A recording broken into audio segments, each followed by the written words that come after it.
Railway station पर चुड़ैलों का आम रस हैंडपंप। आम ले लो आम, मीठे मीठे ताजा ताजा आम ले लो। 30 रुपए की 2 किलो, 30 रुपए की 2 किलो। आम ले लो आम, कच्चे कच्चे चटपटे मसाले वाले आम ले लो। कच्ची कैरी के आम ले लो 10 रुपए के। आम ले लो आम, दशहरी आम ले लो दशहरी। अरे दीदी, वो दोनों पंखुड़ी और नैना कहाँ हैं? वो प्यास लग रही थी ना, इसीलिए दोनों पानी लेने गई हैं। अच्छा चलो, आते ही होंगे, तब तक हम बिक्री कर लेते हैं। आम ले लो आम, ताजा ताजा कच्चे कच्चे आम, दशहरी आम। अरे जरा मुझे 1 प्लेट कच्चा कैरी देना और 1 किलो मीठे आम कर दो। ये लीजिए आपके 1 किलो आम। मैडम जी जल्दी से पैसे दे दीजिए, ट्रेन चलने वाली है। ये लीजिए चटपटे आम, मुझे भी पैसे दे दीजिए, हॉर्न बज गया है ट्रेन का। अरे पैसे निकाल रही हूँ, रुको। आई बड़ा पैसे लेने वाली, मैं तो ना दूं इन गरीबों को पैसे। अरे आप जल्दी कीजिए ना, ट्रेन चल गई है, हमारे पैसे तो निकालिए। मेरे पास कोई पैसे वैसे नहीं है, चलो फुटो यहाँ से। इतने में ट्रेन चल पड़ती है। तीनों बहनें अपने पैसे लेने के लिए ट्रेन के पीछे पीछे भागते हुए पटरी पर उतर आती हैं। अरे बेटा ये क्या कर रही हो? तीनों बच्चे ऊपर आओ, वरना ट्रेन तुम्हें कुचल जाएगी। जल्दी करो, ट्रेन आने वाली है। अब हम अपने पैसे लेकर ही जाएंगे, हम बहुत गरीब हैं। अरे हमें हमारे पैसे दे दो। अरे लगता है तुम ऐसे नहीं मानोगी, खिड़की ही बंद कर लेती हूँ। इतना बोलकर वो औरत खिड़की बंद कर लेती है और दूसरी तरफ से ट्रेन आकर उन तीनों बहनों को कुचल देती है, जिसकी वजह से वो तीनों वहीं मरकर चुड़ैल बन जाती हैं। वहीं दूसरी ओर दोनों बहनें हैंडपंप पर पानी लेने गई थी। चिकनाई के कारण पंखुड़ी का पैर फिसल जाता है तो नैना हाथ पकड़कर बचा लेती है। अच्छा हुआ बहन जो तूने मुझे बचा लिया, वरना मैं तो अभी गिर जाती। हाँ दीदी, हैंडपंप लगा हुआ है ना, तो सब पानी भरते हैं, उस वजह से इस जगह पर चिकनाई हो गई है। ध्यान से पानी भरना। तीनों दीदी हमारा वेट कर रहे होंगे, आप जल्दी कीजिए। हाँ हाँ करती हूँ अंबिका, अरे जल्दी कीजिए, हमें भी पानी भरना है, यहाँ बातें मत कीजिए। दोनों बहनें एक हैंडपंप को चलाती है तो दूसरी बोतल भरती है। इतने में गुंडी जैसी दिखने वाली औरत आती है। अरे हटो हटो, मुझे पानी पीना है, पहले मैं पानी पीऊंगी। अरे अरे ये आप क्या कर रहे हो? लाइन के बीच में मत आओ, यहाँ और भी लोग हैं, सब बारी बारी पानी पी रहे हैं ना।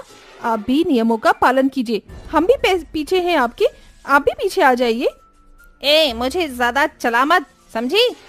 ओ हेलो, आप मेरी बहन पर ऐसे गुंडागर्दी मत दिखाइए, आपकी तरह और भी लोग लाइन में हैं, कोऑपरेट कीजिए। हमारी बस एक ही बोतल है, वैसे भी लगता है तुम दोनों को मुझसे डर नहीं लगता, अभी बताती हूँ। तभी कोकिला नैना से लड़ने झगड़ने लगती है। पंखुड़ी उसे बचाने आती है तो कोकिला धक्का मार देती है। फिसलन के कारण पंखुड़ी का सिर पत्थर में लगता है और कोकिला फिर नैना को धक्का मारती है तो उसका सिर हैंडपंप में लग जाता है। दोनों की उसी क्षण मौत हो जाती है, क्योंकि कोई भी उन्हें हॉस्पिटल नहीं ले जाता है। आसपास के आधे लोग वहां से डर के मारे भाग जाते हैं और गुंडी कोकिला खुद पानी पीती है। हाँ, आए थे बड़ा मुझसे उलझने वाले, बता दिया ना मैंने, ये जानते नहीं है कि मैं यहाँ डॉन की बीवी हूँ। अब बाकी सामान वालों से हफ्ता लेने चलती हूँ।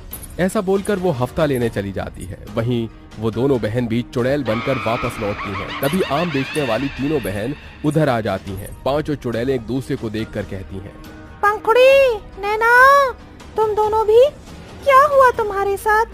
दीदी मैं आपको बताती हूँ। ऐसा बोलकर नैना चुड़ैल हैंडपंप वाली सारी कहानी अपनी तीनों बहनों को बयां करती है। उस औरत की ये करने की हिम्मत कैसे हुई तुम्हारे साथ? उसको तो हम छोड़ेंगे नहीं। हाँ दीदी, हम उस औरत को नहीं छोड़ेंगे, पर आप तीनों के साथ ये कैसे हुआ? ऐसा कहकर सौम्या भी सारी घटना बता देती है। उस औरत ने भी आपके साथ ठीक नहीं किया, उसे तो हम पैसे भी ले लेंगे और उसकी जान भी।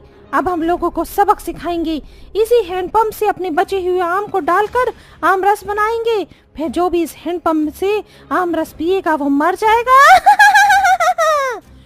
और जो नहीं पिएगा उसे हम जबरदस्ती पिलाकर मार देंगे।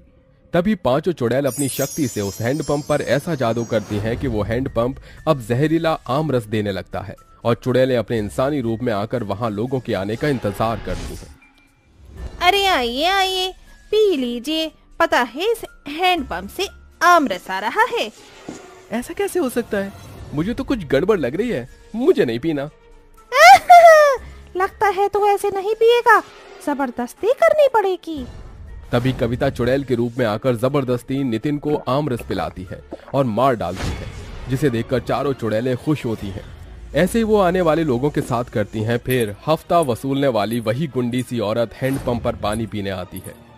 कौन है आप? चलो चलो, तुम हटो यहाँ से, मुझे पहले पीना है। ऐसे कैसे? तुम जबरदस्ती कर सकती हो। पहले हम पानी पिएंगे, पर यहाँ से पानी नहीं, आमरस आ रहा है।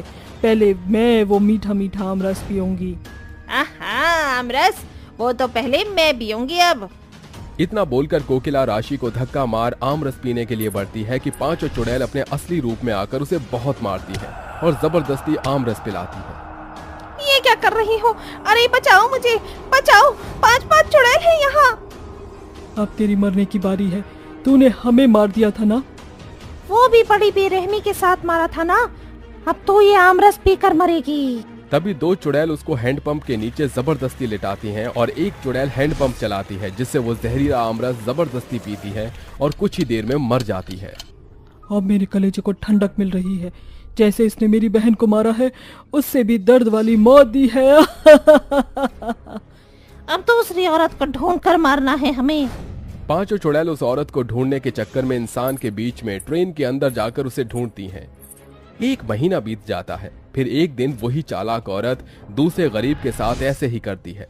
यह देखकर पांचों चुड़ैलों को इतना गुस्सा आता है तो वो खिड़की में से ही उस औरत का हाथ पकड़कर बाहर निकाल लेती है। तभी आसपास के लोग डर जाते हैं।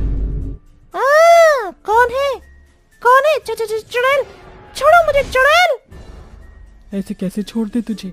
तेरी वजह से हम यहाँ पटरी पर मर गए, तो उन्हें हमारे पैसे नहीं दिए थे ना, आम के। मुझे जाने दो, मुझे माफ कर दो, ये पैसे ले लो, पर मुझे बख्श दो। हम तेरे सामने भीख मांगते रहे अपने ही पैसों की, और तू हमसे दगा करके चली गई। एक गरीब को अपना पेट पालने के लिए कितना संघर्ष करना पड़ता है ये तो नहीं जानती, इसीलिए मरना तो तुझे होगा। पंखुड़ी, जरा पिला दे इसे भी, बहुत आम खाने का शौक था, अब आमरस पीकर मरेगी। ये सुनकर चुड़ैल पंखुड़ी उसे जबरदस्ती आमरस पिलाकर मार डालती है। आसपास के लोग बहुत डर जाते हैं। तभी एक ट्रेन से तांत्रिक उतरता है। लोग उन 5 चुड़ैलों से मुक्ति पाने के लिए तांत्रिक से मिन्नतें करते हैं। बस बस बस, तुम सब चिंता मत करो, इन 5 चुड़ैलों को अभी कब्जे में करता हूँ। तभी तांत्रिक कठिन मंत्रों का उच्चारण करके उन 5 और चुड़ैलों को एक घेरे में बंद कर लेता है कि 5 चुड़ैलें बौखला जाती हैं। अबे तेरी हिम्मत कैसे हुई हमें कैद करने की? आजाद कर हमें, अब हम किसी को नहीं छोड़ेंगे। देखो, मैंने अपनी शक्तियों से तुम 5 की हिस्ट्री पहले ही निकाल ली है। जहाँ तक मैं जानता हूँ तुम अपने कातिलों से बदला ले चुकी हो। तुम्हारे साथ बहुत गलत हुआ, लेकिन अब तो मैं यहाँ से जाना होगा। तो मासूम लोगों की जान नहीं ले सकती। क्यों नहीं ले सकते? हम यहीं भटकेंगे और अपना हैंडपंप आमरस पिलाकर सबको मारेंगे, तुझे भी मारेंगे। एक बार आजाद तो कर। उसकी नौबत नहीं आएगी, अब तुम्हें तुम्हारी असली जगह मुझे पहुंचाना ही होगा। ये कहते ही तांत्रिक शक्तिशाली मंत्रों का उच्चारण करके एक राख उन पर फेंकता है, जिसके बाद 5 धुआं बनकर एक बोतल में कैद हो जाती हैं। तत्पश्चात तांत्रिक ताबीज से उस बोतल को बंद कर दूर समंदर में फेंक देता है। फिर रेलवे स्टेशन के सभी लोग सुरक्षित हो जाते हैं और चुड़ैलों के जाने के बाद वो हैंडपंप भी वापस नॉर्मल हैंडपंप जैसा बन जाता है, जिससे लोग पानी पीते हैं। हरियागंज गांव वैसे तो बहुत अच्छी जगह थी घूमने की। ये गांव सबको अपनी तरफ आकर्षित करता था, लेकिन 4 सालों से हरियागंज गांव के रेलवे स्टेशन पर किसी इंसान ने तो छोड़ो, किसी परिंदे ने भी अपना पैर नहीं रखा था। आप घर जाने के लिए फ्लाइट बुक नहीं कर सकते थे क्या? आपको पता है इस रास्ते में हरियागंज रेलवे स्टेशन पड़ता है। मैं फ्लाइट की टिकट ही बुक कर रहा था, लेकिन मौसम खराब होने की वजह से सारी फ्लाइट्स कैंसिल थी। और तुम टेंशन मत करो, कुछ नहीं होगा। सौरभ और आशा की अभी अभी शादी हुई थी। वो दोनों अपना हनीमून पूरा करके ट्रेन के सफर से अपने घर वापस जा रहे होते हैं। ट्रेन अपनी नॉर्मल स्पीड में चल ही रही होती है कि अचानक ट्रेन हरियागंज स्टेशन पर रुक जाती है। कितनी गर्मी हो रही है ना, कुछ ठंडा पीने का मन कर रहा है। सौरभ इतना बोल ही रहा होता है कि उसको 2 औरतें दिखाई देती हैं जो स्टेशन पर नींबू पानी बेच रही होती हैं। बहन जी, 2 गिलास नींबू पानी तो देना।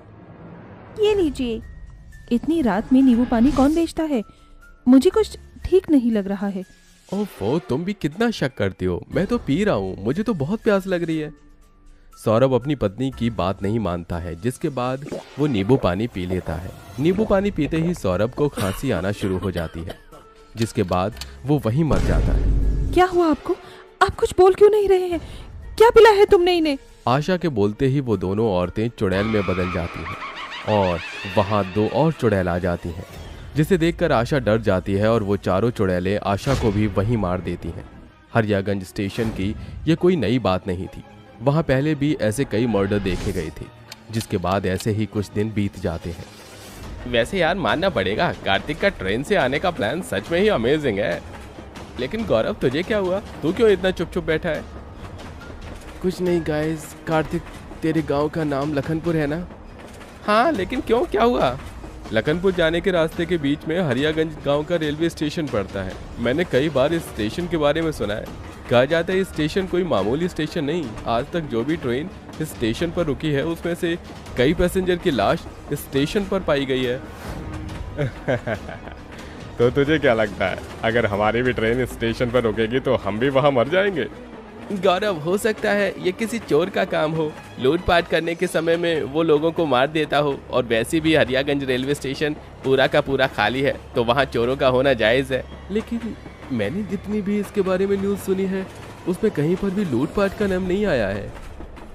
कार्तिक और साहिल गौरव की बातों को मजाक में टाल देते हैं। तीनों दोस्त आपस में मजे कर ही रहे होते हैं कि ट्रेन हरियागंज रेलवे स्टेशन पर आकर रुक जाती है।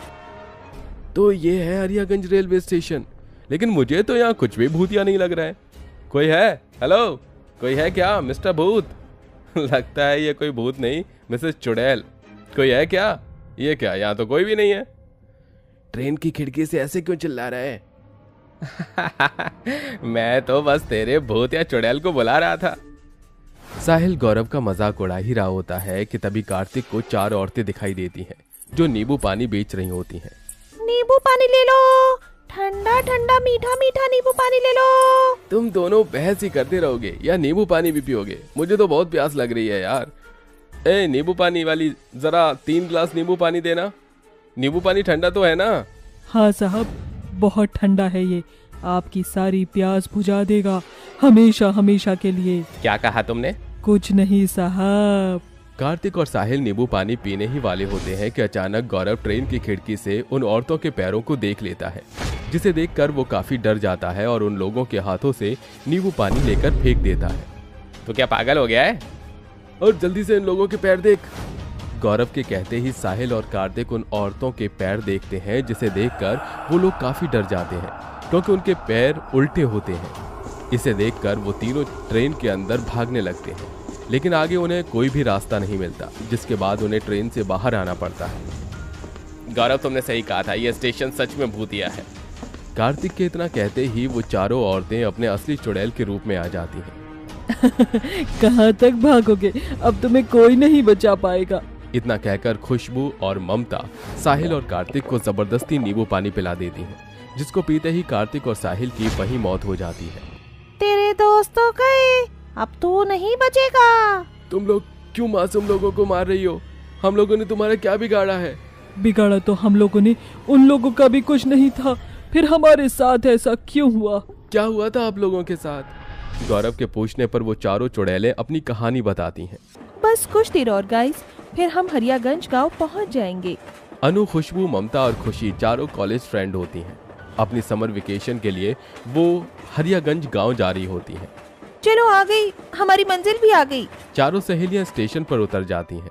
यार वो देखो, सामने नींबू पानी वाला है, चलो वहाँ से नींबू पानी पीते हैं। भैया 4 गिलास नींबू पानी देना। जैसे ही नींबू पानी वाला इन चारों सहेलियों को देखता है तो उसकी नीयत खराब हो जाती है। वो उन्हें लूटने का प्लान बनाता है। वो अपने दोस्त के साथ मिलकर चारों के गिलास में चुपके से जहर डाल देता है, जिसे पीते ही वो चारों सहेलियां मर जाती हैं और वो दोनों उनका सारा महंगा सामान चुरा कर भाग जाते हैं। जब से ही चारों की आत्मा उस स्टेशन पर भटक रही है। तुम्हारे साथ जो भी हुआ वो ठीक नहीं था, लेकिन इसका मतलब ये नहीं कि तुम हर किसी को मारते रहो। जब तक हमारा बदला पूरा नहीं हो जाता, हमें मुक्ति नहीं मिलेगी। तुम लोगों का बदला पूरा करवाने में मैं तुम लोगों की मदद कर सकता हूँ। गौरव एक प्लान बनाता है जिसमें वो सोशल मीडिया पर पोस्ट करता है कि हरियागंज गांव से जो 11 बजे जो ट्रेन जाने वाली है उसमें बहुत अमीर सेठ और ठकुराइन हैं जिनके पास बहुत सारे पैसे हैं और सोना है। उसको ये यकीन था कि यह खबर सुनकर वो दोनों चोर वहां जरूर आएंगे और होता भी ऐसा ही। जैसे ही वो दोनों अपने फोन में ये खबर देखते हैं तो वो स्टेशन पर पहुंच जाते हैं। मोहन, यह खबर सही तो थी ना? 11 बजे यहाँ से जो ट्रेन आएगी उसमें वो सेठ और ठकुराइन होंगे ना? अरे हाँ हाँ, बिल्कुल ठीक खबर है। बस थोड़ी देर और फिर 11 बजते ही ट्रेन आ जाएगी। अजय और मोहन बात कर ही रहे होते हैं कि तभी वहां तेज तेज हवा चलने लगती है। अरे ये मौसम को क्या हुआ? अभी तो बिल्कुल ठीक था मौसम। मोहन इतना कह ही रहा होता है कि अचानक वहां वो चारों चुड़ैलें आ जाती हैं। अरे तुम लोग तो मर गए थे ना?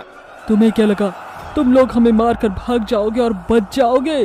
बहुत इंतजार किया है हमने तुम्हारा, अब और नहीं, आज तुम्हारी मौत पक्की है। अरे हमें मत मारो, हमें छोड़ दो, हमसे बहुत बड़ी गलती हो गई थी, हमें माफ कर दो, हम दोबारा ऐसा नहीं करेंगे। लेकिन इसमें हमारी क्या गलती थी? हमने तुम्हारा क्या बिगाड़ा था? चंद पैसे के लिए तुमने तो हमारी जान ही ले ली, आज तुम नहीं बचोगे। इतना कहकर वो चारों चुड़ैलें उन्हें जबरदस्ती नींबू पानी पिला देती हैं जिससे वो दोनों मर जाते हैं और उनका बदला पूरा हो जाता है। तुम्हारा बहुत बहुत शुक्रिया, आज तुम्हारी वजह से हमारा बदला पूरा हो गया है और हमें मुक्ति मिल गई है। इतना कहकर वो चुड़ैलें हमेशा के लिए वहां से चली जाती हैं।